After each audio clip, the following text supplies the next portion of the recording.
Welcome back to a brand new episode of Private Parts with me, Olivia Bentley. This is the podcast where nothing is off limits. Don't forget to like, subscribe, follow us wherever it is that you get your podcasts. And you can watch every glorious episode on our YouTube, which is at Private Parts Pod. This week, I have got a very special guest, and her name is Hannah, and I'm going to get her to tell us what her surname is. Hannah Ngakane.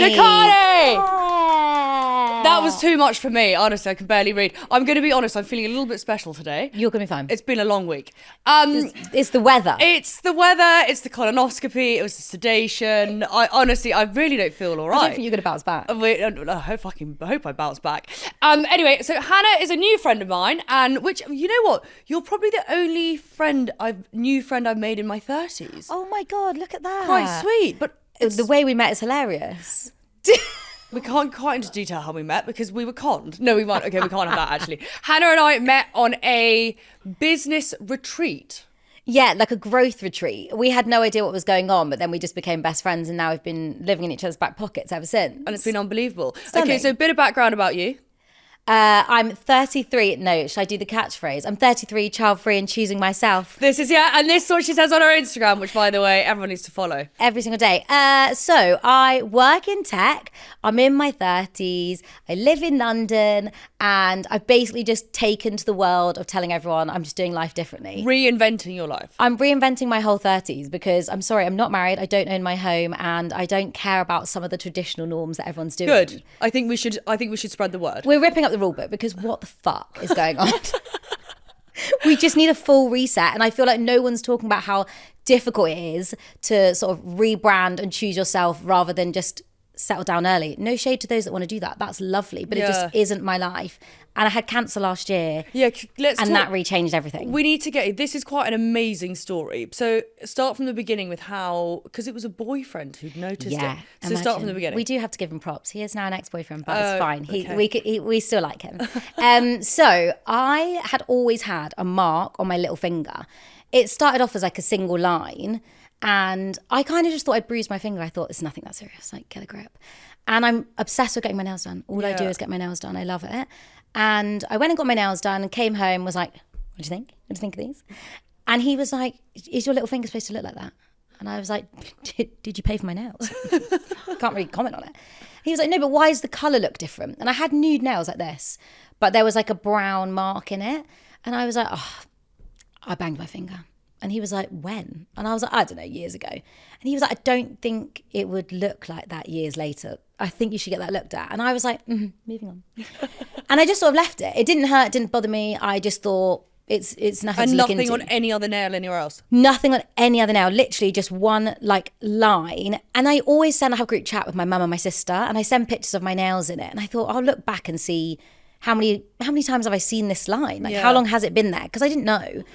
And then I started to be like, oh God, it's like 3 years ago. It's still in pictures. But the line was smaller then, and now it was much bigger, like crossing over more of my nails. So I booked a doctor's appointment. And I probably shouldn't have put it off. It wasn't that serious. I went to the doctor's appointment thinking nothing of it and was like, okay, cool.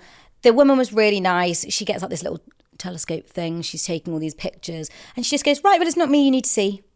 And I thought, you seem pretty chill. I'm pretty chill, fine. So I left it. She was like, no, I'm going to walk you to reception. And she tells the receptionist that Hannah needs to go and see this person. And I was like, God, private healthcare is so nice. I'd never done private healthcare in my life. I'd only ever done the NHS. Yeah. And then through work, I was like, God, is this what the service is like? She's just walking me to the desk. Anyway, she asked me to see a certain man, and it turns out he was on holiday having a lovely time. And she was like, no, she needs to go and see someone within 2 weeks. And I thought, oh my God, the system is so efficient. This is so fucking nice. And she was like, oh, my friend, do you mind if I just text her and I'll just get you an appointment? We'll book you in for X date, but you need to see her sooner. I'll just text her. And I was like, oh, thanks, babe. See you later. Swanned out. My boyfriend at the time was like, what happened? I said, nothing. She's just going to like call another woman. It's fine. And I left it. Get my next appointment. It's like in 10 days time. I go to the doctor's. I'm filling out this form. It's like a different hospital. I'm like filling out this form, sitting there. I think it's like a half an hour appointment. And I'm telling work I'm going back to work. I'm like, see you in half an hour. Bye. And I walk in, I meet the most glamorous black surgeon of my life. She's wearing like a silk green top and Van Cleef earrings. And I was like, yeah, elite, this is lovely. All I could think was private healthcare is booming. And I'm sitting down like, this is lovely. And then she's like looking at my hand and my fingers. She's like, have you got any other marks on your hand? I was like, yeah, on this finger. I had like a mark on my fingertip and I was like, it's a birthmark. She was like, oh, so it's been there since birth. I was like, well, no, it's not actually been there since birth. No, it hasn't.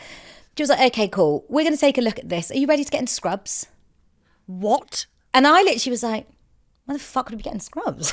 You look like this. Like, why would we be getting into scrubs? And she was like, you're going for a biopsy. And I said, I don't know what that is.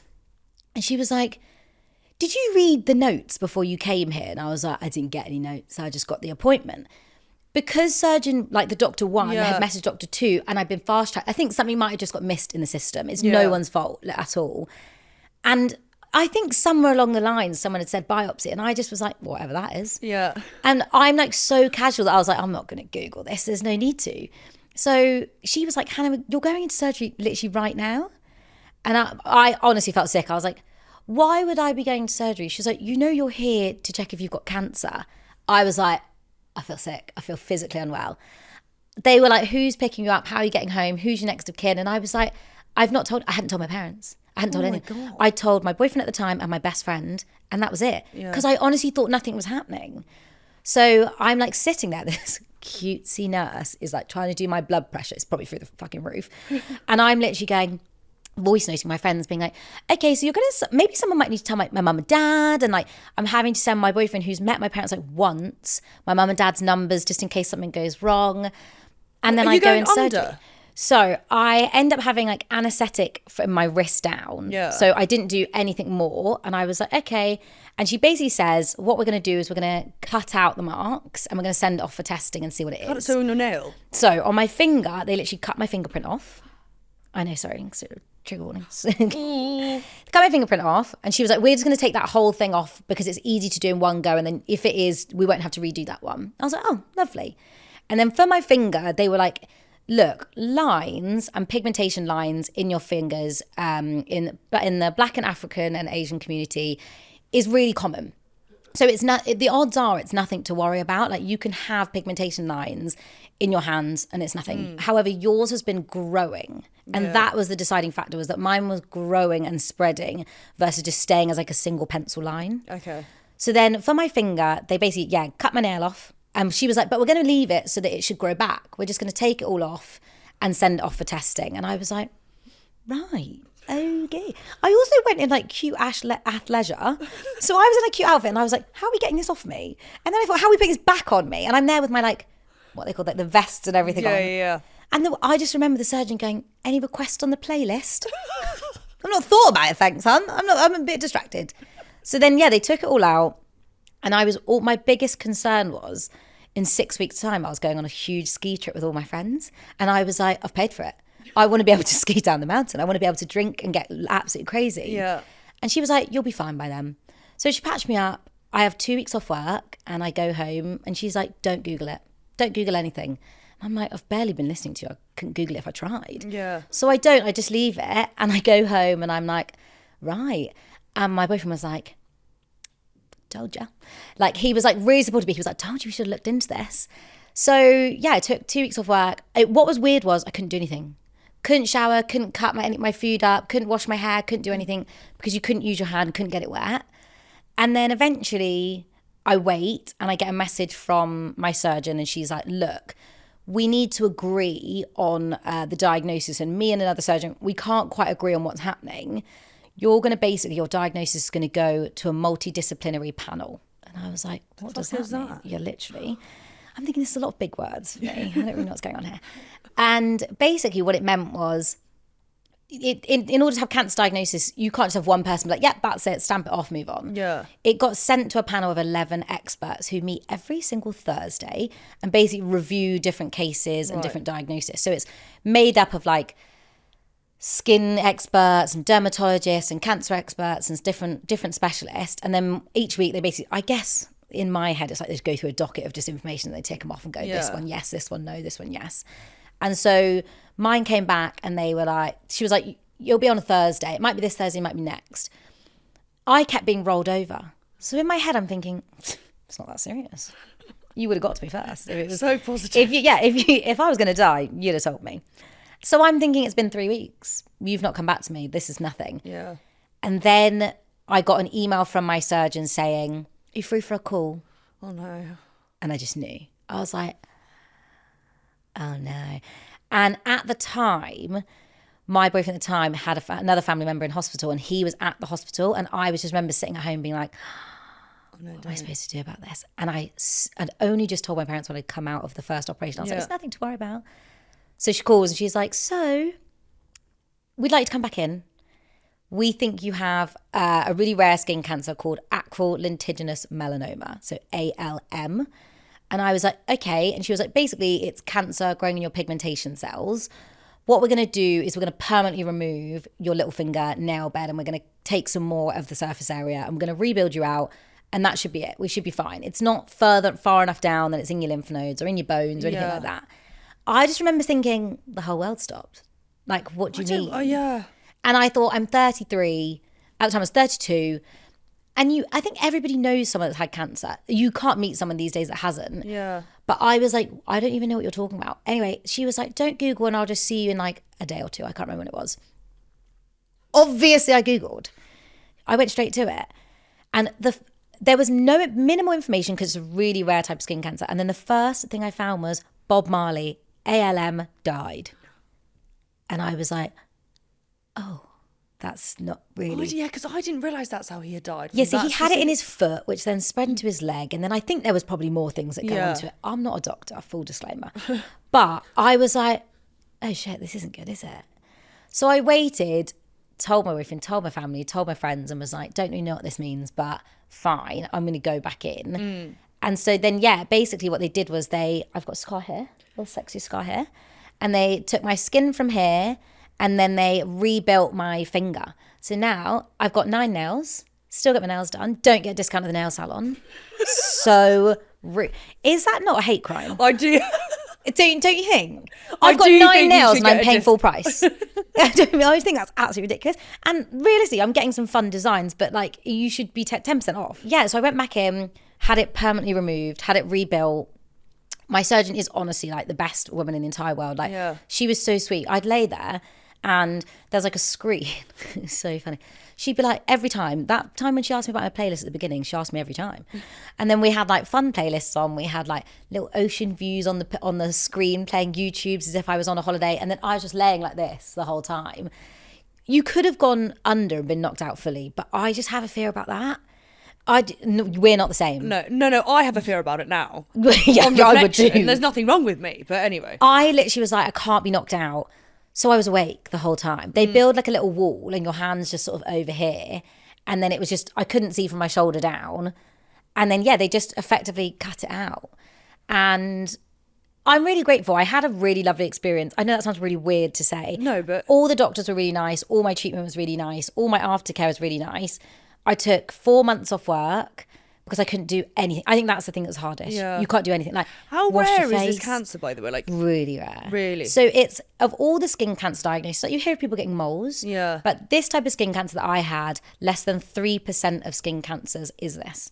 And of the 3% that have it, 60% are from Black and Asian communities. So it's like the niches of the niches of the niches. It's so anyone rare. Listening who might have a potential mark. Yeah, so basically, if you have any lines in your nails, like just like think of drawing a pencil line. Yeah.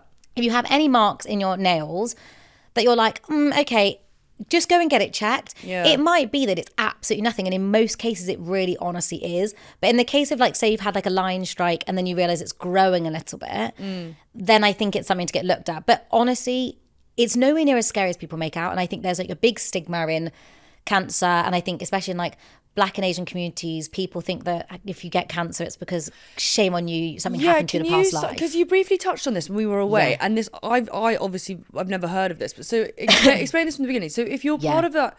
Yeah, so basically I went to an event after I had cancer with Macmillan. It was so good. They built this thing called Open House. And basically the whole premise of it was that in Black and Asian communities, people don't really like to go to the hospitals. They don't really like to believe in sort of medical science. And lots of people have, within their own community, they have their own remedies and things that they believe will heal and help you. So I went to this event. It was the first thing I'd done after having cancer. I hadn't been anywhere. It was the first time I'd found out I was cancer free, and it was like the first time I was saying it out loud. And I met loads of amazing people that were either had family members affected or they themselves had had cancer and had overcome it. And the question I kept getting asked every single time at this event was, how are your friends and family? Now, my friends and family were incredible. I'm half South African. My dad's from South Africa and my mum is English and white. And so I was like, my parents were absolutely super supportive, so lovely, so are my friends. And people kept being really shocked. And I was like, why is everyone so shocked about this? What came to light was that lots of different people in the Black and Asian community, there's a lot of shame and stigma attached to having cancer. So some people believe that like the devil's given it to you. Some people had experiences where they were basically like, oh, my parents literally were like, do not tell anyone outside the family. Like we cannot be branded that this has come into the house. As if it was like something that may have happened to you. I get it where it comes from. My dad literally will not go to the doctors. He won't go to the doctors, won't go to the hospital. His leg could be falling off. He's like, I'm fine. He could have the worst cold. Trying to get him to get the COVID vaccine. He was like, do we need to? And I was like, probably. Or the flu jab. He's like, I'm fine. And I'm like, okay, but I was fine. And I had no symptoms, no pain, no inconvenience at all. And I had cancer. So could you maybe get checked? But I think it's just a cultural thing where people have a fear of modern medicine and the Western world and different things. And so they aren't going to get checked. And it's really hard. And there was some amazing talks about different people being like, we go to barbershops and try and meet men where they are versus trying to convince men to leave their space and do like a dedicated trip to go and get cancer diagnosis or check prostate cancer or different things. Just because people don't want to have the shame. But it's like us talking about the smear tests. God forbid. It sounds ridiculous, but we all need to actually go. That's why I had the. Why are we so scared? I don't know. But it does scare you though. I think it's because it's not a frequent experience, so it's not something our brain is trained to relax about. And also, if you feel perfectly fine, I think you just naturally assume you are fine. Yeah, and I think that's the thing. I think it's like driving, right? Say if you're driving a car, practice makes perfect. Everyone's nervous when they first start to drive, and then you end up being like, "This is so easy." Reverse park. Oh, I've knocked it back. Oh, it's fine. Keep going. But because the doctors isn't something you want to go to, or lots of people do have bad experiences, which is just bad luck. Like it's not the NHS's fault and it's not doctors' fault. It's like people are doing an amazing job, but I just think it's not something we do often, and so we have this like fear factor about going. But also, I think certain people don't. One doesn't necessarily know what to look out for with certain things, so you're like, you just don't know. Yeah, I submitted all of my photos, surgeries, and information for medical research because I'm mixed race, and so what my skin tone compared to your skin tone would look different, compared to somebody else would look different. And so when I was looking online at like images of things, firstly, she was right, don't Google. It's absolutely horrifying, don't Google. Because it's the most extreme cases that you see. And so now I talk about it online. I'm a Macmillan storyteller, which is so cute. I think that's amazing. Yeah, so I didn't even use Macmillan during my cancer treatment. I think I was overwhelmed, but I had a really good network. Yeah. And so now I like tell stories and talk to different people and go to events to break down like the fear factor. Like my biggest takeaway is I was absolutely fine because I went and got it checked. If you hadn't got it checked, what could have happened now? Yeah, so I had that mark on my hand for actually 3 years, and which is a really long time, and it had obviously been really slowly developing. Had I have not got it checked, I would have had to have my finger amputated, or had it gone further, my hand. So it is quite wild when you think about it. Like, I lost a nail and a fingertip. Like, I'm going to be fine. But it's just mental that your boyfriend thought about that. I know, he's very observant. He's really observant. And that's the thing. But now I look at my hands all the time. And that's the thing I would say to people is you don't really, no one studies their body really. Like, you might notice if your hair's out of place, but you're not looking at your hands, feet, your arms. And so that's the thing to look at is you're never bothering the doctors to go and get something checked. Like, it's better to be safe than sorry. And so, had I have left it, I could have been 9 fingers. I'm just 9 nails. It's not that bad. Nails. Yeah, it's really not that bad. And can it come back or? Yeah, so it could. I actually ended up having a third surgery because when we were looking at it and it was healing, it didn't look right. And I submit photos to my surgeon and she was like, I think you should come back in. And I thought, no, I can't be doing this again. And so when we looked at it, the other thing that can happen in darker skin tones and darker complexions is you can have like surgery trauma, like pigmentation surgery trauma. Right. So even though they moved from here to here, when it was, I guess, like binding together. That's not a professional term. Who knows what the term is? But when it was binding together, there can be trauma in moving skins together. And so there was just a really dark mark reappearing in my hand. And we were like, is that it regrowing? Did we maybe miss like one tiny particle or something? So I had to have a third surgery. That one actually came back as non-cancerous. So that was a real relief.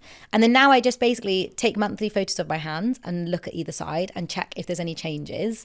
And then if there was any changes, I just go back to the doctors and we just reassess. I feel kind of calm about it. It could be so much worse. Yeah. And there's so much information and help out there that if it had to happen again, it's just what has to happen. But so far, we're 7 months cancer free. Yeah. That is amazing. And It also, is such wait, relief. didn't you win Inspirational Woman of the Year? I won Inspirational Isn't that Woman of the amazing? Isn't that nuts? What am I inspirational? No, you are. I carried on going to work. So I did take time off. I took 4 months off in total. But in between every surgery, as soon as I could go back to work, I went back to work. And I was running programs, giving out cash grants to marginalised communities. And yeah, someone wrote to me and was like, there's this thing called the Black Tech Awards. Have you ever thought about entering?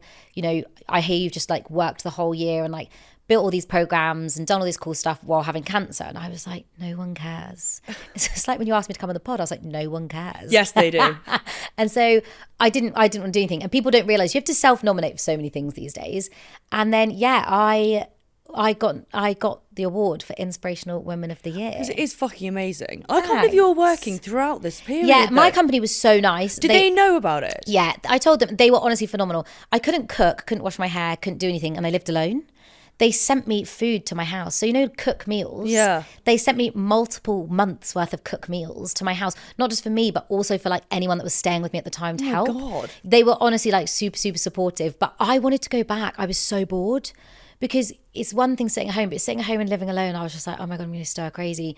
So I wanted to go back, but I probably took a month off, went back for like 3 weeks, then took another month off, then went back for a bit. So overall, it wasn't too bad, but I needed to do something with my brain. Otherwise, I just thought... Go mad. Yeah. Did you have any form of like, not depression, but anything like mental... Yeah. When I had my second surgery, it was summer, so I was thriving. I was fully outside because even though it was like awful weather and I had like bandages all the hair, my fingers, oh my God, like E.T. I had like these giant bandages. I was like this all the time, like I was a punk rocker.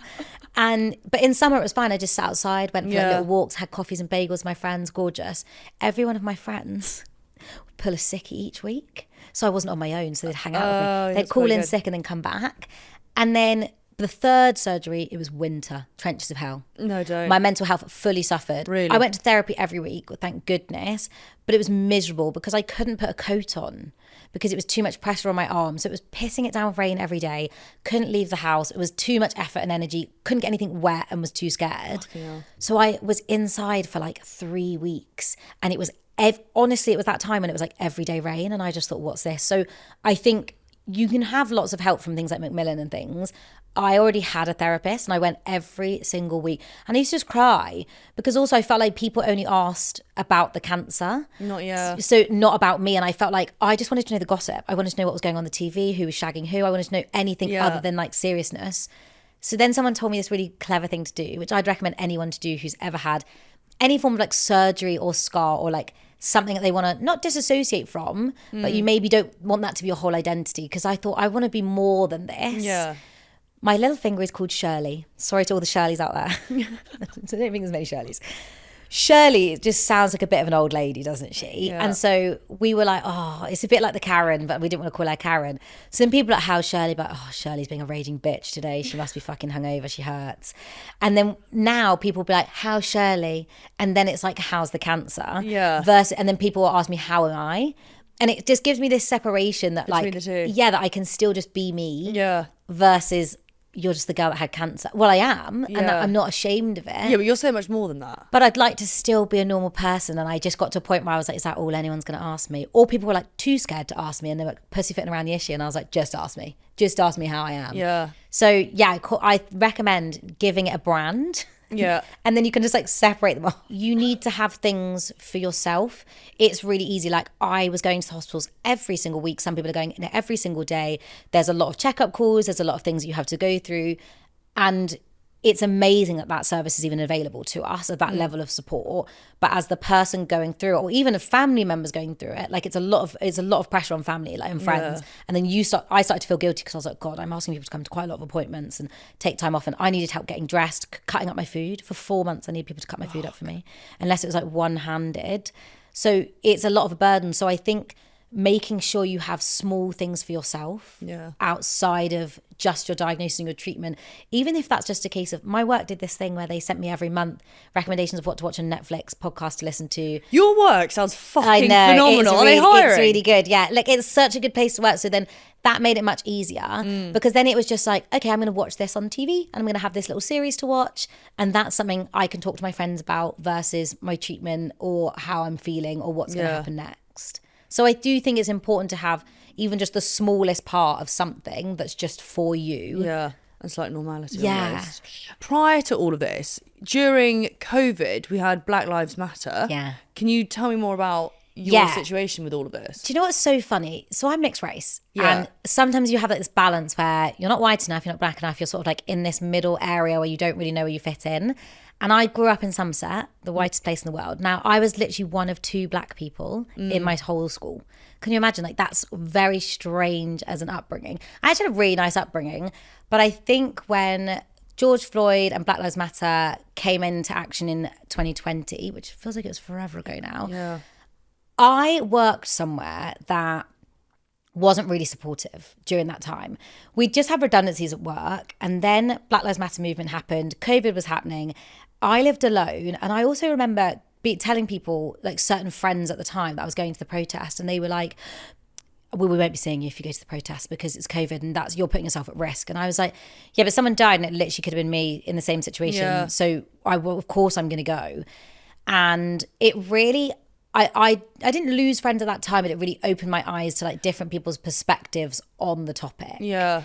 And so I went to the protest with a bunch of my friends, and I just think for me, realizing how unsupportive my job at that point was, how the difference of opinions that some of me and my friends at that time in my life were, it really struck this nerve in me that I felt like we all could be doing more to be helping different people and raise awareness. It's not my job to educate everybody.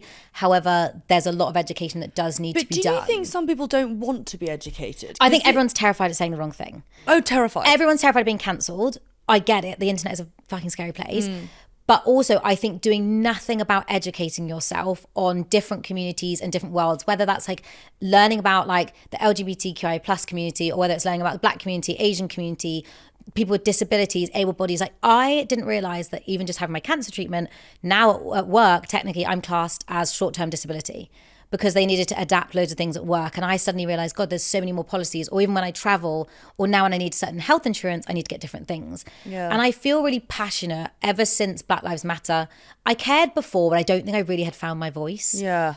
And something about my workplace not really being supportive. I remember there was a protest and a riot, like a far right riot happening outside my office. And my office at the time was in Piccadilly Circus. And I was like, I'm not coming into the office, obviously, because that would be dangerous. And they were like, well, you are required to come in. And I was like, no, do you understand I'm black? And if I walk through this would be an absolute shambles. And I just felt really passionate about it. So I ended up leaving that company. Did you? Did you give a reason why? Did you say, listen, I just feel like you guys have been incredibly unsupportive? I said in my exit that I just felt like they didn't do anything to try and understand what it would be like for people at that time to be in a totally different place in their life and be exposed to things. I was getting absolutely trolled online. I'm a nobody. And wait, what were people trolling you over? I don't use Facebook. And I haven't used it in years. Haven't used it since uni, since those awful albums that like you try to hide from the world. Oh no, don't. And I got a text from a friend during Black Lives Matter being like, I'm so sorry for causing an argument on your Facebook wall. And I replied back being like, I've not been on Facebook in years. You're joking. Like, I don't know what's going on. Like, I've left it up, but like, I've not been on it forever. She's like, I just felt like I had to defend you. But defend me? What would this be about? And so I went on, and someone I'd gone to school with years ago, and this is what I mean, where I think there were also lack of education. There's not enough education in schools about it. There's so many gaps in the system. Somebody from my school days who I hadn't been in contact with for years, like it had been like 10 years since school, had basically posted an article on my Facebook wall saying that slavery was a choice and that racism didn't exist in the UK. Could you imagine? What? And then people I knew had been replying. Obviously, so I hadn't replied. Did you message a person saying, why have you posted this? Well, at the time, yeah, but I hadn't seen it. It'd been going for days. So I didn't see it. And then they hadn't been getting reactions. So they'd been posting more on my wall. This one person? One person. Then people I knew started to jump in to write comments back, to be like standing up for me. And then eventually someone texted me being like, sorry, I just felt like I felt like maybe I'm making it worse. And I was like, I don't know what any of you lot are talking about. Wait, hang on. I'm so confused. Why the fuck would this girl have posted this? It was a guy. It was a guy? It was a guy. And I don't even know. I think some people... I actually could never even put myself in the mindset to understand why you would think that was something to put on there. I reckon I probably was the only person of colour that this person knew. And I reckon something around Black Lives Matter triggered them. And then they were one of those people that was like, all lives matter. No, we're not saying all lives don't matter, but we're just saying Black lives exceptionally matter in this circumstance. And there is a problem in society around racism and the treatment of people. And so I ended up deleting all, but I reached out to be like, what are you doing? And they were like, it's just a bit of healthy debate.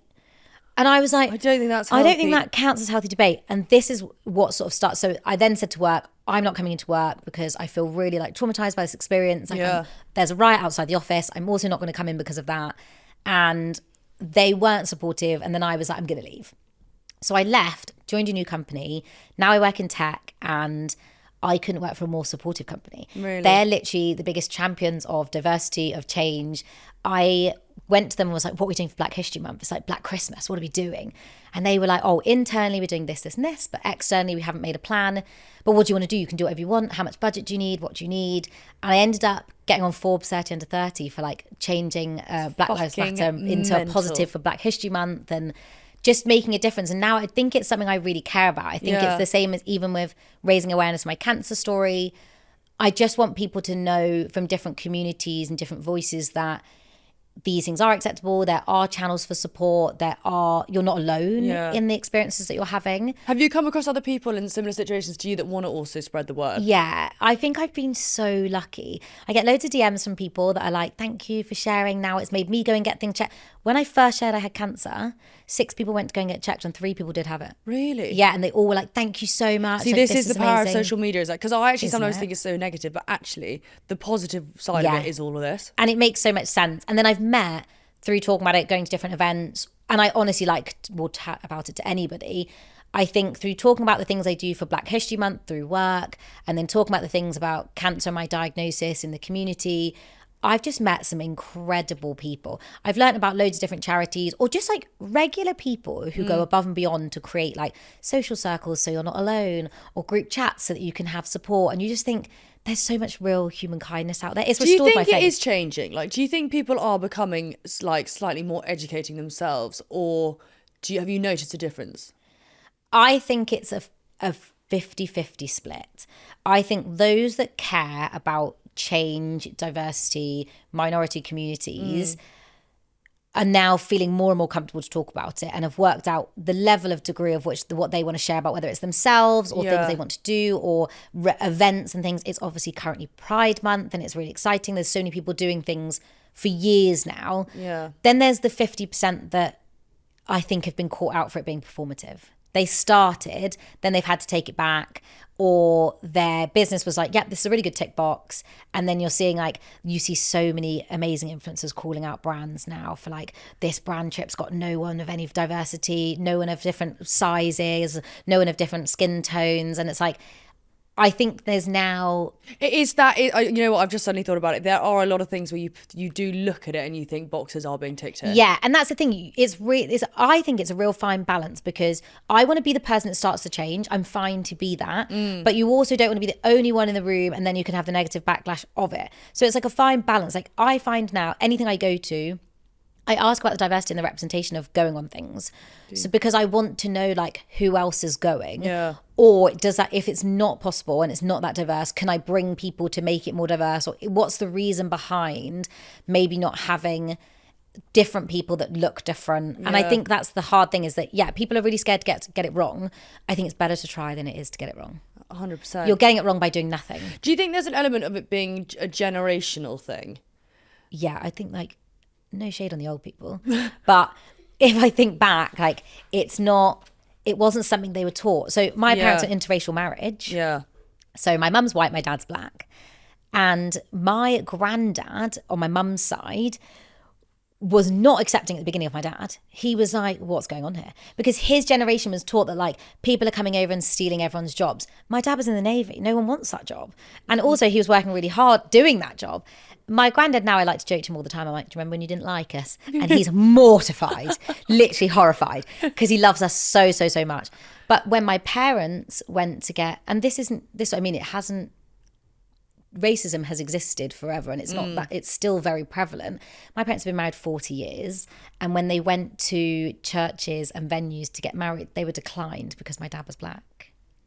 And they were told no. My granddad on my mum's side, full circle, had to go down and was like, you will marry my daughter. She's going to get married here. But I just think that generationally you have to educate people. I think we're the online generation. Yeah. We're overwhelmed with information, whereas like our grandparents' generation or sometimes even our parents, they're not on social media, so all they're getting is mainstream news, which is biased in certain ways and doing certain things. So I do think it's a big generational thing. Gen Z, as much as we're terrified of them, they are absolutely we are they're scary. I don't know what's going on with them, but they're menaces. They're good at everything because they're absolute inspectors. They're going down rabbit holes and finding out and then exposing businesses for like saying that they're ethical or saying that they're diverse and then exposing them. So I think next generations are teaching us all how to be from birth ballsy as fuck, and not to take any sort of misogyny or discrimination of any kind. I do think it's still our generation, we're in our 30s, that has to now educate our parents and grandparents more because they just don't have as much exposure and they're going to say things that are wrong. But I think it's about not berating people and it's about teaching them in a nicer way of what to do differently. Yeah. We don't need to like, and that's the thing, I think people are going to get things wrong. People are going to say the wrong thing. They're going to do the wrong thing. We're human, but it's about the accountability. It's about the approach. And the intent behind it. Exactly. People can say things wrong and then be like, right, this is the way I would do it. And then if someone was like, oh, that's amazing, I didn't think of that, maybe I should do that. Then that's a lesson that's a positive win for everybody. Yeah. But it's so hard because I think at the moment as well, you say one thing that actually could be incredibly innocent just on your behalf. Yeah. But people jump on the bandwagon and suddenly you're completely fucked. And it's like, well, hang on a minute. People are looking for a reason to cancel everyone. But I just think also, maybe it's a case of also, you don't have to be the one that's like 100% educated on everything, but you can make friends or go to events or go follow different pages that literally indirectly educates you on different topics. So I always say to people, I'm like, just look at your followers. If you look at your feed on Instagram or on social media and everybody just looks like you, okay, maybe we should expand who we follow. Like maybe it's a case of just following a few people that's different that indirectly just becomes your norm. Yeah. I remember when I had my surgeries, I realised I didn't really follow that many people that had visible disabilities. And I went down this whole rabbit hole of following people with visible disabilities because then I was like, this is normalising and building my confidence, but also why wasn't I already following people in those spaces? And then now I'll be like sending someone an outfit and it happens to be someone who's only got one arm, and then no one's even thinking about the fact they've got one arm and they're looking at amazing fashion and outfits. But I think we have to diversify our exposure to things. That's actually really true. I'd never thought about it like that. Yeah. It's like a really easy thing. Like just look at your following and who are you following. Lots of people, of course, just I want to follow culled a their lot friends. recently, actually, if I'm honest. I did a big culling.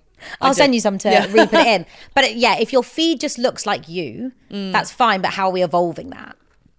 That's actually very, very fascinating. It's an easy thing. And now more into you're a newfound influencer.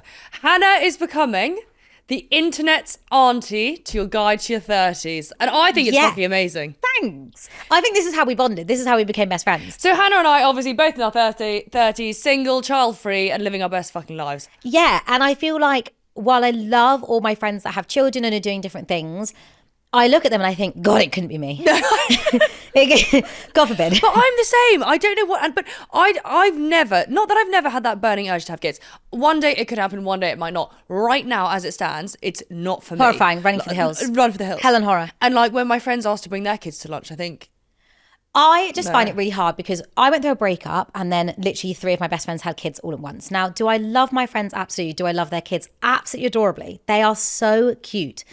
But they are contraception. Like I honestly, having cancer and then all these different things and my friends hitting different life stages, I don't feel any jealousy. I feel nothing but pure joy and excitement for all of them. They're all thriving. They love it. Yeah. But I look at them and I just think, it's not for me. Nope. No. And I just think it's changed my perspective on things. So I felt like no one was really talking online about choosing different options in your 30s. Like, it's totally okay that I don't own a home. It's totally okay that I'm not married. It's totally okay that I don't have children. And now that I'm rethinking, do I even want them? Like, I don't even know what I want. But then also, because but I'm exactly the same. And then the other thing, I think someone asked me this like 2 days ago. They were like, oh, but how old are you? And I was like, well, I'm 31. And don't make me feel old. If one more person, the egg freezing, I'm going to punch them. No, someone said it to me the other day. Firstly, why are you giving me unsolicited advice about my own body? Fuck off. I don't need to hear it. But the amount of people that go, two different things that I hate. You'll find your person. What if I'm not looking? Yeah, I know. Firstly, what if I'm not looking for my person? Get a grip. Secondly, it's, have you thought about egg freezing? Are you paying for it, Susan? No. Are you fucking paying for it? What's that got to do with anything? Like, why are you asking me about egg freezing? But people really think that we grew up watching TV series where, we were talking about this earlier, X Factor over 25s. And I was like, fast forward, boring, past it, haggard. It's not even old. It's not even old. Why? No, we said this earlier. Awful. But this is the tip. My mate, when she texted me saying it's those, how sweet these 25-year-olds trying to reinvent their lives. It's like, sorry. It's actually awful. So we grew up in that generation where over 25s was branded as over the hill. Yeah. And like, my mum always says to me, she's like, well, by the time I was 31, I had 3 children under 5. I'm like, well, that was stupid of you, wasn't it? Yeah. I'm so sorry, Dawn. So I just really feel passionate about just promoting that you can do other things. Yeah. It's absolutely incredible if you want to be a mum, if you want to get married, if you want to own a home. These are all incredible accolades and achievements, and it's not for the faint-hearted. It's so hard to do any of those things. Yeah. But I just decided I want to do something different. Like, for me, I live off traveling and I love my freedom, and I'm like on this journey of like rebuilding my own confidence and growing my career, and my priorities are stamps on my passport and climbing the corporate ladder. Like, that's important Which to me. is completely fair enough. Yeah, like, I don't want to be thinking about little Jimmy's snack bag that we need to be taking to the pub. I want to be hammered dancing on the table wondering who are we going to chat to next? Who are we taking home?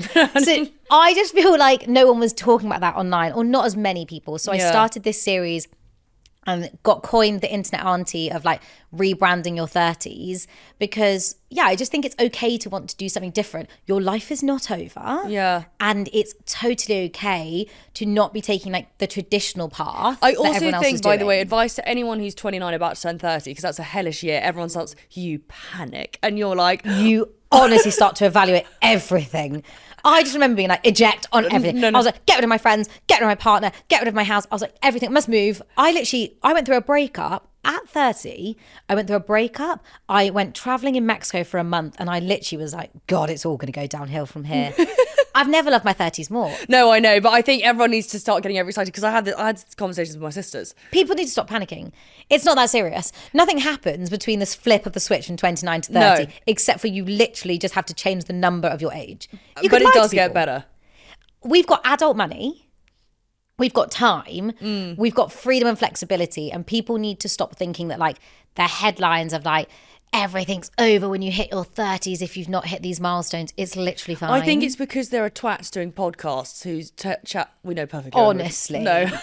There are idiots. How can we cancel other people's podcasts? Yes, men. I just think this is what we need to do, is we need to reassess, and there just needs to be more voices reassuring people that love isn't the be all and end all. And I think it's just there's too much. I think the other thing as well, Instagram, amazing reasons for it. However, a huge element of it is fantasy. Yeah, and people need to remember it's the highlights reel. Yeah. That is the biggest thing. You can change the colour of the sky. I could change my whole outfit with AI if I wanted to. It's not always like sometimes sexy, and everyone thinks that. And I also think you get to social media and you open it, you're like, oh, another proposal, oh, another baby announcement, oh, another, and I'm like, oh, I'm just wondering. And then you know those videos where it's like your unemployed friend on a Tuesday on a Lilo sipping a cocktail, like la la la la. That's me. So I do think people just need to start romanticizing their friendships, romanticizing your own company, and just being comfortable with doing something differently and not feeling like shame or doubt if you're doing something that's like, oh, is this controversial? It's not. Like, choosing yourself is not controversial. Just out of curiosity, in your friendship group, would you say you're the only one picking this like lifestyle as it stands? My main friendship group was my uni friends. It still is. And there's 6 of us. 4 out of the 6 mums. See, because I'm the only one in my group. Yeah, I decided I needed to go and make new friends. Not that I'm not friends with these friends. They're still my absolute loves of my lives. Yeah. However, I was aware that we couldn't relate to each other on certain topics and certain things. I want to talk about the dates I was going on, the feral behaviour, or I want to be like, do you want to go out on a Tuesday because like it's sunny outside and Acral's screaming my name? Yeah. And they're in nappies, as they should be. And don't get me wrong, they still come to lots of things. I'm really fortunate. They have struck a balance so fucking well. Yeah. However, it's not possible to leave your child at bedtime, nor should you have to leave your child at bedtime. Or should you? Because I want to go out for literally 7 drinks. Yeah. So I went out and made new friends, and everyone was like, what are you doing to do this? But Kay, wait, advice to people on how you do this, because I get out the house. Yeah, but where do you actually meet people? Because I'm not joining a run club, and I don't think I could. Okay, I did go to a run club. I do really think everyone should go to a run club. Because but people always ask me this, like, as an adult, making friends is a very strange concept. It feels a bit like network, like it just feels a bit unsexy trying to make new friends, and then you're like, you meet somebody you vibe with and you're like, am I meant to ask you for my number, your Instagram? Like, it's a bit like dating, but you don't know what's going on. I took up hobbies. I went to like tennis by myself. I was like, I'm going to go to a group tennis lesson and see if I can make friends. I joined a new gym and was like, right, the Pilates girlies will always chat to everyone. I'm sorry, because you can be like, where's that set from? Yeah. And everyone loves to talk about themselves, so that's fine. And then I just started saying yes to more things. You don't realise you get invited to more things than you think. Yeah. And then you don't realise how much you're saying no to things. You're like, no, I'm not going to go to this, and I'm not going to go to that. Oh, I'm not sure. I just started saying yes to things. So like, I work a corporate job. And so people sometimes like, you shouldn't make friends at work. I made loads of friends at work.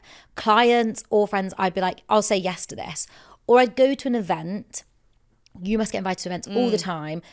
If you actually get on with someone, it's not cringe. This is what I try and tell people. It's not cringe to be like, do you want to hang out again? Yeah. Or like, oh, we should swap numbers. Or, okay, if you don't want to go numbers, just swap socials or something. Yeah. Because my DMs are flooded with girls going through breakups or different stages to their friends being like, what do I do now? Yeah. There's also loads and loads of events that go on. Like, if you want to go to dating events, that's one thing. But if you just want to make friends, like, there's so many events. Like, there's like Hot Girls Walk. There's like little pottery classes. There's loads of activities that you can do to meet people, and you'll be surprised. When I went to tennis, it was literally just 8 girls all by themselves, all our age. Literally, everyone was like, we're all single. All in the same boat. All in the same boat. And I was like, well, this is great. Or I'd go to the gym, and then I'd like say to a girl, where's your hair clip from? I don't want her hair clip. I just want to talk to her. And I think that's the thing, is people need to have confidence. We're so used to hiding behind our phones. I know. That we people's forget. social skills are a little bit dodgy, if I'm honest. It's a little bit strange, isn't it? But also, okay, say you are like scared, you're more of an introvert. You could just DM people. Like, I've made loads of internet friends, and then we just end up converting into real friends, which is great. Yeah. But I think it's just about not being scared. People think they're the only one feeling this way. Trust me, there's so many people feeling this way. Now I was going to ask you about what advice would you give to someone who's early 30s going through a breakup? Because those breakups are way fucking harder than when you're younger, because of the pressure. It's totally different, isn't it? Yeah. A breakup in your 20s versus a breakup in your 30s because you kind of never know how long the longevity of that one. Whereas when you're in your 30s, you suddenly go, this could be it. And that's the thing, is like, we start to plan, and society's taught us that's what we should be doing, and all these milestones. What would I say? First, let's say it's not over. It's not over. You're going to be absolutely fine. Okay? That dusty man, that dusty woman, whoever your partner is, you're going to be literally fine. You don't need them. It's fine. You need to get out the house, set yourself. My thing is small milestones. I have this frame in my house that says all steps, even small steps, are steps forward. Yeah. And that's all you need to remember. It doesn't have to be big, transformative. You know how they're like, once you change your hair, you're never going back. Okay, we don't need to cut our hair into bobs, okay? And that's what I fucking did. Actually, I had no hair anyway. At least it looks good. At least it looks good. But we don't need to like doing drastic transformations, but set yourself small milestones and small goals. So for example, when I was going for my breakup, my goal was literally just to shower every day and to put on an outfit versus like a hoodie and just be like, woe is me. Yeah. It's little things like get out and get your steps. Find a podcast that's relatable. Listen to this one every single day. That's all you need. Find a podcast and listen to a podcast. Reach out to people. I don't think everybody has the awareness to know what people need in a breakup, and don't be afraid to tell your friends like what you need. So like, if you're like, I'm just feeling a bit sad, like, would you meet for a coffee? Or I live alone and 2 of my best friends also live alone. We all live 20-minute walk away from each other. It's a cult. And we sit on FaceTimes to each other at home, like just have dinner on FaceTimes. We can't bother to go to each other's houses, too much Too much See, effort. that's actually quite sweet. But like just FaceTime people. Like I don't know why people aren't calling people. Or I know it sounds really weird, but sometimes I live alone, and when I went through a breakup, I was like, I could just sometimes not speak to anybody. Voice note people. Just hearing people's voice, because the other thing is when you're going through a breakup, you can read things and read tones wrong. You're really in your feelings. You're allowed to be, and you can get it wrong. So I do think send voice notes, FaceTime people, get your daily steps, find a podcast that's just like your little escape, have a little series to watch. And I would say that social media helped me because I just started following different people in different spaces. It's so interesting now that you've said about the following thing, because in my eyes, I just follow my mates and brands that I like. Like I've never thought about actually following specific other people. Yeah. I think it's about finding inspiration in different ways because you're only as good as the company you keep and the community you have. So you have to expand Same on it. social media then. Yeah. It's interesting. We can't just follow our friends. I mean, it's great. We want to know what our friends are up to, but like we're missing out on other things otherwise. Yeah. That's what we should be doing. But also just remember that you're not alone. Yeah. And also, it's not the first heartbreak. You've got over it. You've probably had another one and you've got over it, so you'll be absolutely fine. Yeah. But also, we don't need partners and men and women in our lives. We just need friends. I think it's so true. You only need one good friend. True. That's actually, you literally only need one good friend. I think that's you the don't other need big beauty circles. about slightly getting older is that you ditch the sort of, not loose ends, but God, I've let go of many a people and I have no regrets. The older you get, it's like fine wine. Just culling of all of them. And unfollow anyone that doesn't serve you. It's not like, social media is not that serious. If you're following someone that's triggering you because you're seeing their wedding or their baby or their kids or different things, just unfollow them. It's actually not that serious. Or mute them if you're not brave enough to unfollow. You don't need to subject yourself to repeatedly seeing things that are upsetting you or things that maybe you want and you haven't It's interesting you say that, because my advice when I've got messages from people going through breakups is don't go on social media. Only because you sit and you just, and for me personally, when I was going through mine, my anxiety was getting worse and worse. And I was like looking at all these people on these like lovers holidays and I was like, great, I'm sitting here. Unfollow, mute them all. I literally mute anyone that I'm like, how cute your kid is, but mute. Nothing wrong with little Timmy, but like mute. don't need to see their sixth meal of the day. That's so funny. Are you looking for anything in a partner? My type's evolved. Jesus Christ, from the trenches of the absolute skegs that I used to pick up beforehand to now. God, has my type evolved. If you line all my exes up, none of them look the same. There's like tattooed white guys, then there's like shorter white guys, then there's like wannabe rappers. There's a whole an array. There's an array. It's embarrassing. But what I want from a partner has definitely changed. My thing now is I don't want a project. Yeah. And I think I've picked many a project. Now, this is no shade to any of my exes. Wish them well. It's recorded, so I've got to say that. Wish them well. However, I do think my type has evolved.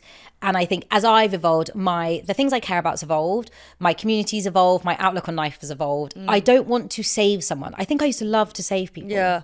But I think, because I did as well, and I think you need to just stop. have it in, we've got to stop. That charity work's over now. We've but done I think enough. you just have it in you. Like some people just want to be like that. Yeah, but I think why? We need to do the work ourselves to work out why. And that's why it's good we go to therapy. But I think now I want someone who's ambitious. I'm such a yes person. Like, you could text me on a Tuesday being like, Marbella, I'll be like, yes, off we go. We actually need to go, because the weather in this country is a fucking disgrace. It's sickening. I suddenly this morning was like, my God, is summer over? It is the trenches. So my thing is, I want someone who's ambitious. I want someone who's a yes person. And you even said it earlier, like, you're so positive. I'm a glass half full. Yeah. I had cancer. Nothing could be worse. Yeah. I mean, there's actually probably things that could be worse, but we're so privileged. Like, we honestly live absolute lives of luxury, and younger us would be so proud of where we are today. And so my type is now, like people who want to just live life to the fullest. Yeah. I don't want people that like figuring themselves out. I need someone to just know who they are. I think people are really... Someone said to me before, they were like, you're really secure and it intimidates me. Move aside then, because you're not my person. I think I just want someone. Right now it's summer. Leave me alone. Yeah. leave me alone. Just a bit of fun here. Please. I can't think of anything worse. But I think for now, I just want someone who's going to be my equal team member and someone that's going to really support me and have fun with. You kind of want to have like your partner in crime, not someone that you've got to answer to. And I think that's a massive difference. And in my relationships, my track record is really not great. It's always been that, like the sort of answering to someone, not being like, right, let's just go and do this and have a wild fucking time. Also, we've talked about this, like, we're ambitious people. Yeah. I don't want someone who's threatened by the ambition. I want someone who's going to be like, you're doing that, well, I'm going to go and do better. Like, I want it to be like, not competitive, but I want someone who's appreciative of the success and like so supportive and like, this is my partner, and oh my God, have you seen they've started a business and they're doing these different things. Like, it's really amazing all the things we're achieving. Don't be embarrassed. Do you think there are many men out there who are fine with all of that? Or no. We don't need a man. We literally no. The thing is, women actually don't need men anymore. And no, that's I know the thing. this is We've gone past them. What's that guy called from Brizzle Kicks? Jordan. I saw a clip from him the other day, and he was basically saying like, women, we earn enough money, we have our homes, we can take ourselves on holidays, take ourselves out for dinner, dress ourselves. We've got, I think, women as friendship groups, the girls, gays and theys are literally thriving as a community together. We really are looking at men being like, what are you bringing to the table? Yeah. And so in the olden days, you needed a man to literally get a bank account. How ridiculous. Whereas now, I don't need you for anything. I might want you for something, but you need to now work out what value are you adding to my life, because otherwise I'm literally fine by myself. Yeah. And I think people are scared to say that, but I'm not going to be, even if I did have children, I'm not going to be a housewife. Oh, it won't be me. No, certainly not. It can't be me. It's not, I can't see myself ever being like that. No. So therefore, if I went down that, I need a partner that's not threatened by that. And like, it's okay that, yes, I want to be cutesy and dress with my feminine outfit, but I also want to be like the powerhouse in the boardroom, and that shouldn't scare you. And you shouldn't be like, you're too in your masculine energy. Someone told me that once. You're very in your masculine energy. Did you say, like, fuck off? What does that even mean? Get a grip. But yeah, I think it's my type has definitely changed. And I tell people to think of it like your job. If you're in a job, right, say you're in a corporate job, or even when you live in a house, you look at your house every year and you think, oh, maybe as a renter, I want to move. Like, I don't like this house anymore. I don't like the neighborhood anymore. Or in a job, you might be like, I want to evolve in my career. You reflect and you analyze, and then you make a decision and you move forward. So sometimes it's also the same in your dating. You should look back, reflect, and then move forward. Yeah. We can't just keep going to the same thing. You can't do the same thing and expect different results. No, that's true. You have to evolve. Very, very true. And just embrace hot girl summer. Honestly, yeah, I know we need to now. Just embrace your friends. So I have a feeling loads of women are going to want to like follow you. Where can anyone find you? Yes. Okay. So I'm on all socials. It's Hannah, Hannah, and then my surname Ngakane. So if you N for November, Ngakane, Hannah Ngakane. And yeah, I'm everywhere. I'll comment on this episode. I'll comment in the comments. And wait, what is your next series going to be? So I'm doing Reinventing the Guide to Your 30s. I'm doing like top tips every day of what you can do differently, changing your perspective from your 20s to your 30s, showing people not to be scared. I'm investing into new avenues for my career. I'm doing new hobbies. I'm going to new restaurants, new holidays. If you are looking for somewhere to travel, I'll be tagging everything. So I'm just showing people what can you do in London and beyond that's different to your norm. I'm going to different activities and events. So yeah, if people want to come with me to them, they absolutely can. You can slide in my DMs. I love to make new friends. Oh my God, I'm now like buzzing for summer. Yeah, I told you I'm dragging you out. We're fucking going out. This has been unbelievable. Thank you so much, Hannah. Thank you for having me.